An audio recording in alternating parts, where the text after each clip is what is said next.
happy to welcome Neb, Magoo, and many other capoeiristas who will do a performance, and your challenge is, just like Megan said, to imagine what's going on in their heads while they're doing it. Neb will tell us a bit about the history of capoeira before the performance. So please welcome them.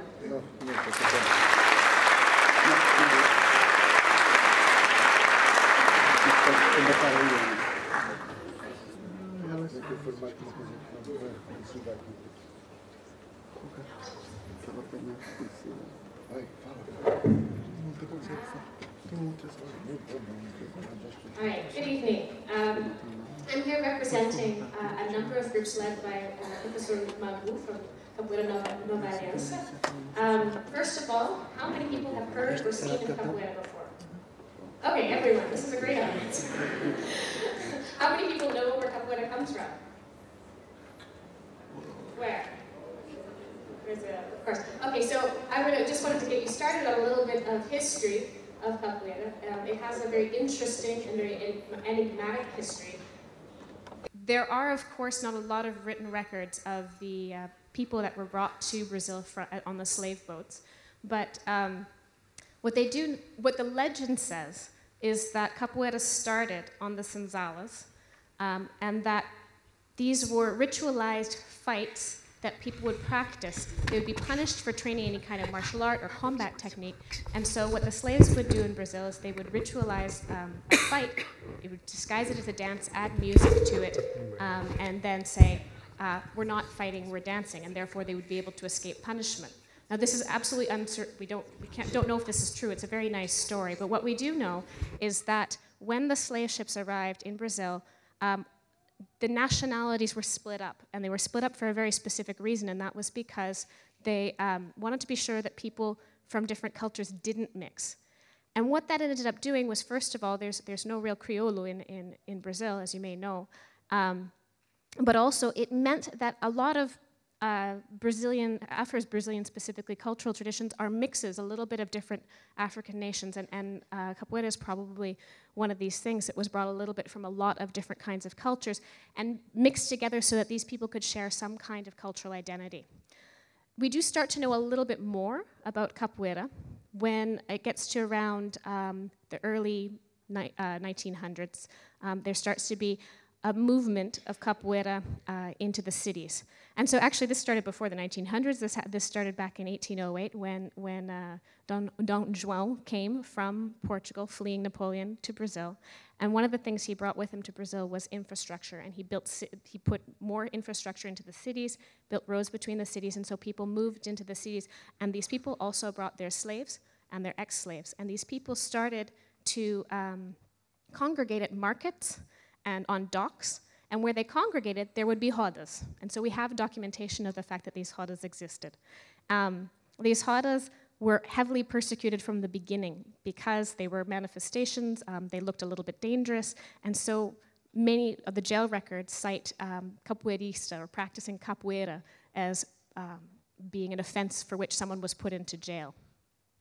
Under pressure from under pressure from Europe, eventually Brazil, it was one of the last Western countries to abolish slavery, and it abolished slavery in 1888, and this is when repression of capoeira became much stronger. So before, the authorities didn't put so much pressure on people. This punishment wasn't so severe for practicing capoeira because the slave owners were very much against their slaves being in jail. Of course, they needed these people. They were using these people in order to make their living. So as soon as slavery was abolished, these people were left on the streets without a lot of prospects of jobs, without any particular place to live. And that's when repression of capoeira became very, very strong. And they could be punished in some cities, like the major cities that practice capoeira were Rio de Janeiro, Salvador, and Recife.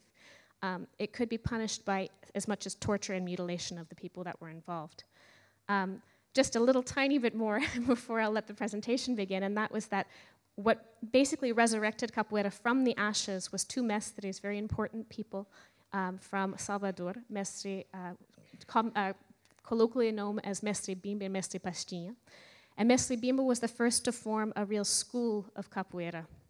Mestre Pastinha, Mestre Bimba founded a school of capoeira which he used to teach the Brazilian elite and even the military. And this became known because of the name of the school. It was he called his style Luta Regional de Salvador. Luta Regional de Bahia. And because of the name of this, it came to be known as Capoeira Regional. So many people will say they practice Capoeira Regional. There's a second mestre in Salvador at the time who practiced what was a more traditional form, Mestre Pastinha, and he called his game Brincadeira de Angola.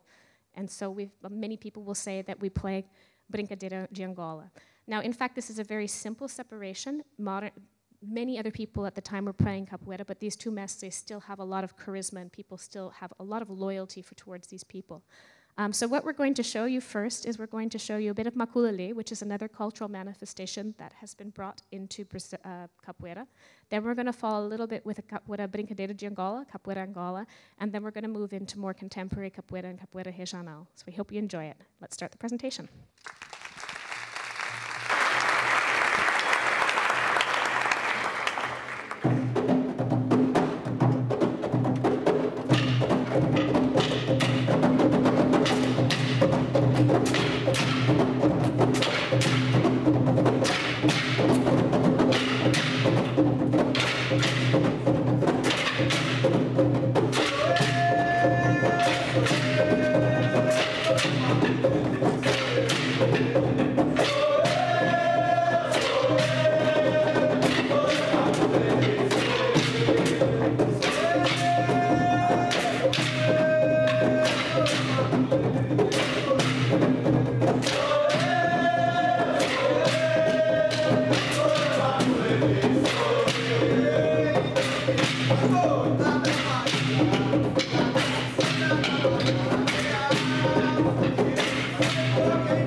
Sige, sige,